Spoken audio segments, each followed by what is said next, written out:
दोस्तों नमस्कार, हाजिर हैं एक बार फिर से आज की बड़ी और ताजा खबरों के साथ। बस आपसे निवेदन है, कृपया वीडियो को लाइक कर दें, चैनल को सब्सक्राइब कर लें और घंटी बटन जरूर दबा दें। यही पहली बड़ी खबर है, पार्थ चटर्जी पर मुख्यमंत्री ममता बनर्जी का बड़ा एक्शन है, मंत्री पद से हटाए गए। ये आपको बता दें कि पश्चिम बंगाल में स्कूल भर्ती घोटाले के मामले में गिरफ्तार पार्थ चटर्जी को मुख्यमंत्री ममता बनर्जी ने मंत्री पद से हटा दिया है। ईडी की गिरफ्तारी के बाद से पार्थ चटर्जी को मंत्री पद से हटाए जाने की मांग उठ रही थी। इस बीच आज ममता बनर्जी ने कैबिनेट की बड़ी बैठक बुलाई। इस बैठक के कुछ ही देर बाद मंत्री पद से हटाए जाने संबंधी आदेश जारी कर दिया गया। पार्थ चटर्जी ममता बनर्जी की सरकार में उद्योग, commerce and enterprises, information technology और इलेक्ट्रॉनिक मंत्री थे। ये विभाग फिलहाल खुद ममता बनर्जी देखेंगी। आपको बता दें कि फिलहाल ममता बनर्जी ने बड़ा एक्शन लेते हुए पार्थ चटर्जी को मंत्री पद से हटा दिया है। और ये बड़ी खबर, बीजेपी ने ममता बनर्जी पर बोला बड़ा हमला, कहा पैसे का निकल रहा अंबार और मुख्यमंत्री चुप बैठी हैं। ये आपको बता दें कि पश्चिम बंगाल में शिक्षक भर्ती घोटाले को लेकर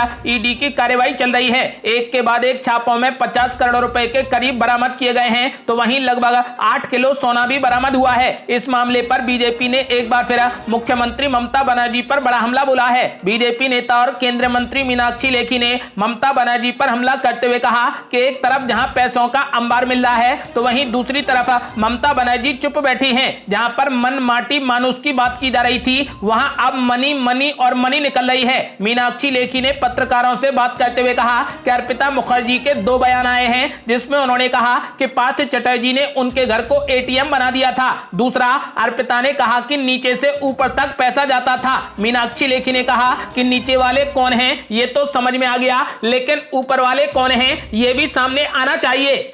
और ये बड़ी खबर, पार्थ चटर्जी को निलंबित करने के बाद अभिषेक बनर्जी ने बीजेपी पर बोला बड़ा हमला, बोले बीजेपी में जाने पर वो हो जाएंगे संत। ये आपको बता दें कि मंत्री पद से हटाए जाने के बाद पार्थ चटर्जी को टीएमसी से भी निलंबित कर दिया गया है। टीएमसी नेता अभिषेक बनर्जी ने कहा कि पार्थ चटर्जी को महासचिव, राष्ट्रीय उपाध्यक्ष और 3 अन्य पदों से हटा दिया गया है। जांच जारी रहने तक उन्हें निलंबित कर दिया गया है। दोषी न साबित होने पर वापस आ सकते हैं। पार्थ चटर्जी का किसी भी एफआईआर में नाम नहीं आया है, लेकिन उन्हें सभी पदों से हटा दिया गया है। अभिषेक बनर्जी ने कहा कि मुख्यमंत्री ने फैसला लिया है और आज पार्थ चटर्जी को मंत्री पद से हटा दिया गया। मामले की जांच की जा रही है। अगर कोई कुछ गलत करता है तो टीएमसी उसे नहीं बख्शेगी। भ्रष्टाचार पर जीरो टॉलरेंस होगा। अभिषेक बनर्जी ने कहा कि मैं सहमत हूं कि बड़ी रकम वसूल की गई है, लेकिन आए दिन बैंक फ्रॉड हो रहे हैं। बीजेपी ने क्या कार्रवाई की? नीरव मोदी भाग गए। क्या बीजेपी ने निर्मला सीतारमण को बर्खास्त किया? अधीर चौधरी के खिलाफ कांग्रेस पार्टी ने क्या कार्रवाई की? टीएमसी अपनी बात पर चलने वाली पार्टी है।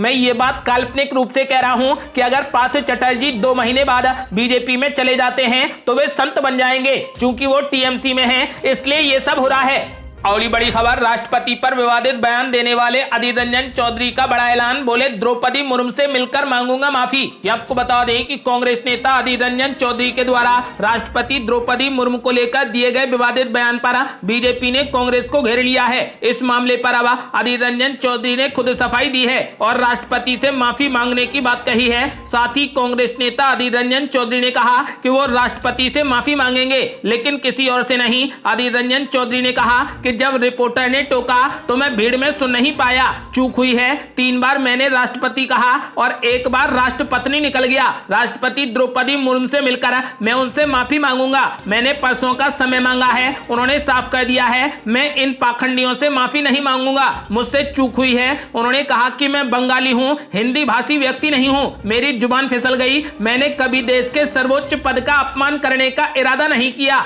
मैंने 1 बार नहीं बल्कि 100 बार कहा कि मैंने गलती की है। मैं क्या कर सकता हूं? कोई भी गलती कर सकता है। मैं एक बंगाली हूं, मुझे हिंदी की आदत नहीं है। आपको बता दें कि अधीर रंजन चौधरी ने साफ कर दिया है कि मैं सिर्फ द्रौपदी मुर्मू से माफी मांगूंगा, किसी पाखंडी से नहीं।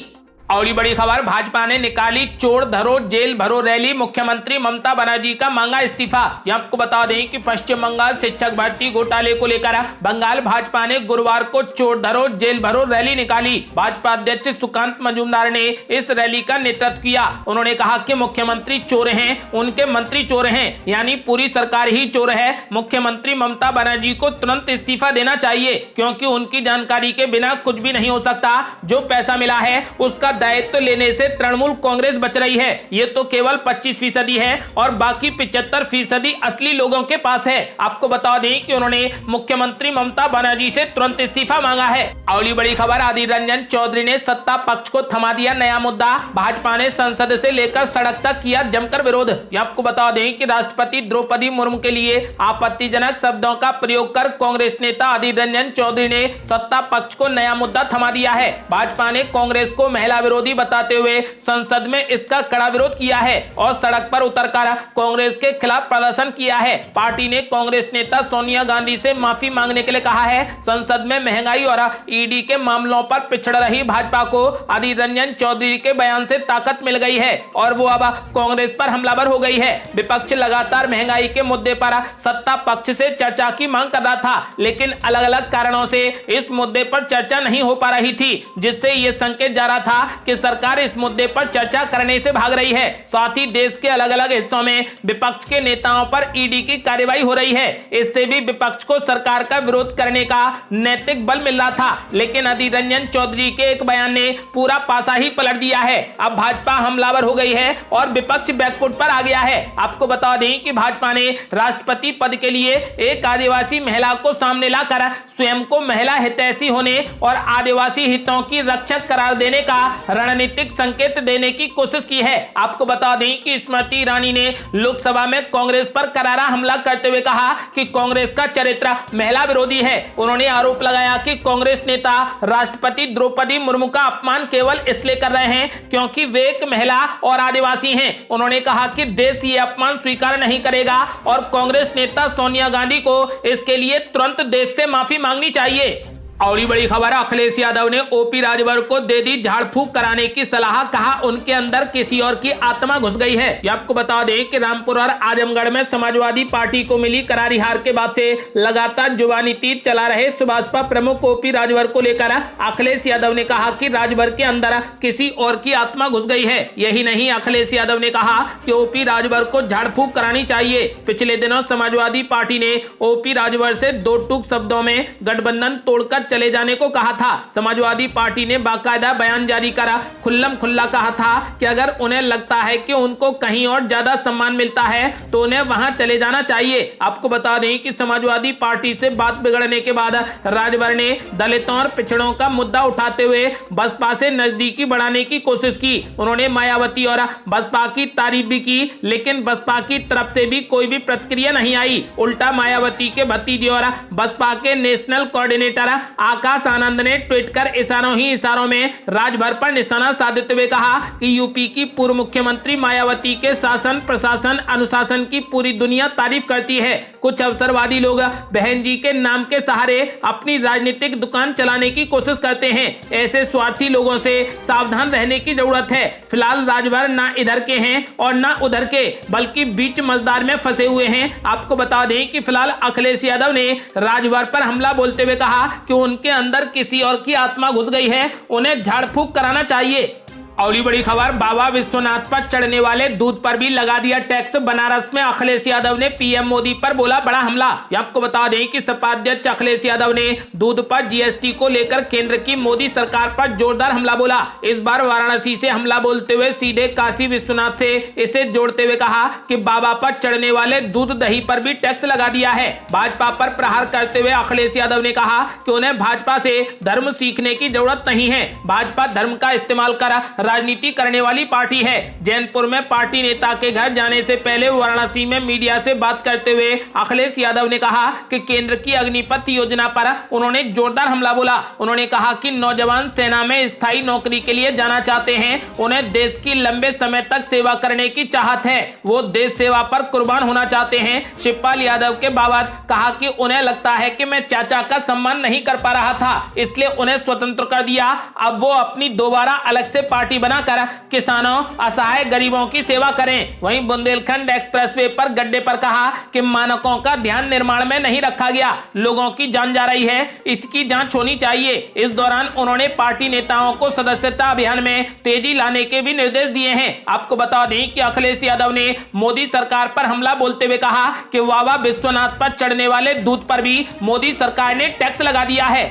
अगली बड़ी खबर, अखिलेश यादव के झाड़ फूक पर ओपी राजभर ने बोला बड़ा हमला। बोले अखिलेश यादव कहें तो दे दूंगा भ्रष्टाचार के सबूत। ये आपको बता दें कि समाजवादी पार्टी के मुखिया और सुभाषपा के प्रमुख ओम प्रकाश राजभर अब आमने सामने हैं। दोनों आरोप प्रत्यारोप कर एक दूसरे को घेर रहे हैं। अब दोनों ने टिकट देने के नाम पर वसूली को लेकर एक दूसरे को घेरा है। सुभाषपा अध्यक्ष ओम प्रकाश राजभर ने सपा प्रमुख अखिलेश यादव के बयान पर पलटवार किया है। उन्होंने कहा कि अखिलेश यादव ने हमें 16 टिकट दिए, साथ में 12 प्रत्याशी भी दे दिए। इन 12 प्रत्याशियों से उनके नवरत्नों ने कितने पैसे लिए इसका सबूत उनके पास है। अखिलेश यादव कहें तो मैं सबूत दे सकता हूं। ओम प्रकाश राजभर ने कहा कि अखिलेश यादव गठबंधन टूटने से हताश व निराश हैं। वो अमेरिका में पढ़े लिखे हैं, हवाई जहाज से चलते हैं, तबीयत बिगड़ने पर विश्व स्तरीय अस्पतालों में इलाज कराते हैं। वो झाड़ फूक की बातें कर रहे हैं। उन्हें यदि इतना ही झाड़ फूक पर विश्वास है तो पहले शिवपाल चाचा और अपर्णा यादव का झाड़ फूक करवाएं कि वो क्यों उनसे दूर हैं।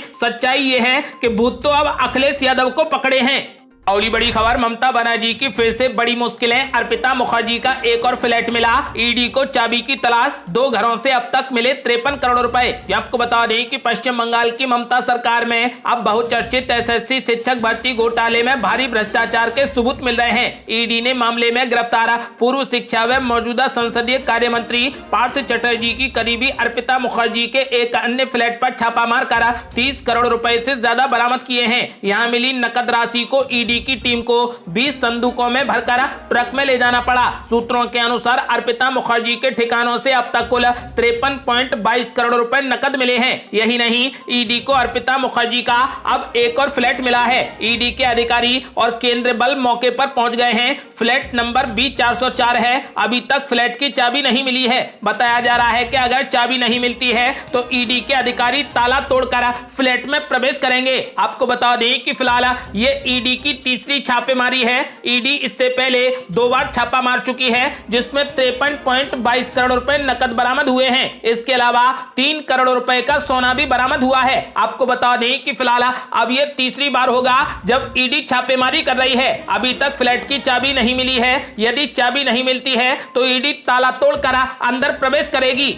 अगली बड़ी खबर, अब बागी सांसदों को अयोग्य ठहराने की मांग। लोकसभा स्पीकर से मिले शिवसेना नेता संजय राउत। आपको बता दें कि शिवसेना अपने बागी सांसदों के खिलाफ लोकसभा स्पीकर के पास पहुंच गई है। शिवसेना नेता संजय राउत ने गुरुवार को लोकसभा अध्यक्ष ओम बिरला से मुलाकात कर एकनाथ शिंदे गुट के 12 बागी सदस्यों को अयोग्य घोषित करने की मांग की है। शिंदे गुट में शामिल होने वाले शिवसेना के 12 सांसदों ने राहुल सेवाले को अपना नेता और 5 बार की सदस्य भावना गवली को पार्टी का मुख्य चीफ व्हिप घोषित किया था। आपको बता दें कि शिवसेना संसदीय दल के नेता संजय राउत ने स्पीकर से मुलाकात के बाद मीडिया से बात करते हुए कहा कि मैंने शिवसेना के 12 बागी लोकसभा सदस्यों को अयोग्य घोषित करने की मांग की है। अगली बड़ी खबर, उद्धव ठाकरे को पहला चुनावी झटका देने की तैयारी में एकनाथ शिंदे और भाजपा निगम चुनाव में करेंगे गठबंधन। आपको बता दें कि शिवसेना से बगावत कर मुख्यमंत्री बनने वाले एकनाथ शिंदे अब उद्धव ठाकरे को नया झटका देने वाले हैं। कुछ ही समय में बीएमसी समेत महाराष्ट्र में कई नगर निगम चुनाव होने वाले हैं। एकनाथ शिंदे ने इन चुनावों में भाजपा के साथ मिलकर शिवसेना की जमीन खिसकाने की तैयारी शुरू कर दी है। एकनाथ शिंदे गुट के सूत्रों के मुताबिक मुंबई, पुणे, औरंगाबाद समेत कई नगर निगमों के चुनाव में भाजपा के साथ मिलकर चुनाव में उतरा जाएगा। ये लगभग तय है कि मुख्यमंत्री एकनाथ शिंदे के नेतृत्व में शिंदे समूह और भाजपा आगामी नगरपालिका चुनाव एक साथ लड़ेंगे। औरंगाबाद नगर निगम चुनाव के मौके पर नया गठबंधन बना है। अगली बड़ी खबर, राष्ट्रपति पर महिला आयोग ने अधीर रंजन चौधरी को किया तलब। 3 अगस्त को होगी पेशी। आपको बता दें कि राष्ट्रपति वाले बयान को लेकर सदन से सड़क पर हंगामा बरपा हुआ है। अब राष्ट्रीय महिला आयोग भी इस विवाद में सामने आई है। गुरुवार को आयोग ने कांग्रेस सांसद अधीर रंजन चौधरी को नोटिस जारी कर राष्ट्रपति द्रौपदी मुर्मू के खिलाफ उनकी टिप्पणी के लिए स्पष्टीकरण मांगा है। महिला पैनल ने कांग्रेस नेता से व्यक्तिगत रूप से पेश होने को कहा है। इस संबंध में सुनवाई 3 अगस्त को सुबह 11:30 बजे होगी। और बड़ी खबर, तृणमूल कांग्रेस में टूट का डर या फिर छवि बचाने का दबाव, ममता बनर्जी को क्यों करनी पड़ी पार्थ चटर्जी पर सख्त कार्रवाई। आपको बता दें कि पार्थ चटर्जी की गिरफ्तारी के 5 दिन बाद आखिरकार ममता बनर्जी को उन पर कार्रवाई करनी पड़ गई। पार्थ चटर्जी की सहयोगी अर्पिता मुखर्जी के घर से मिला रुपयों का ढेर और सोने की तस्वीरें सोशल मीडिया पर तैर रही हैं। इससे टीएमसी की छवि को भी बड़ा धक्का लगा है। ईडी ने आज अर्पिता के चौथे ठिकाने पर भी छापेमारी की है। एक दिन पहले ही टीएमसी ने कहा था कि आरोपों की वजह से पार्थ चटर्जी को पद से हटाने की क्या जरूरत है। हालांकि एक दिन में ही स्थितियां बदल गईं और पार्थ चटर्जी को न सिर्फ मंत्री पद से हटा दिया गया बल्कि पार्टी से भी निलंबित कर दिया गया। जानकारों का कहना है कि एक दिन पहले ही मिथुन चक्रवर्ती के दावे से भी पार्टी नेतृत्व में टूट का डर सता रहा था। इसके अलावा पार्टी के कुछ विधायकों ने पार्थ चटर्जी को निकलवाने की वकालत की तो नेतृत्व ने कार्रवाई करना ही ठीक समझा।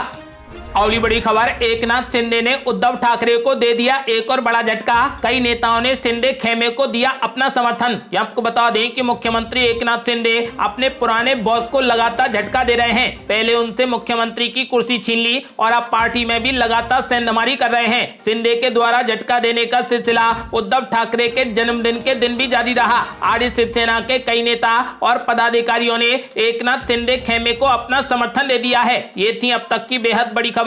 यदि आप भी चाहते हैं कि भारत जल्द से जल्द कोविड मुक्त हो जाए तो इस वीडियो को लाइक कर अपनी राय हमें कमेंट बॉक्स में जरूर दें। यदि आपने अभी तक हमारे चैनल को सब्सक्राइब नहीं किया है तो कृपया चैनल को सब्सक्राइब कर घंटी बटन जरूर दबा दें। जल्दी मिलते हैं बड़ी अपडेट के साथ, तब तक के लिए जय हिंद जय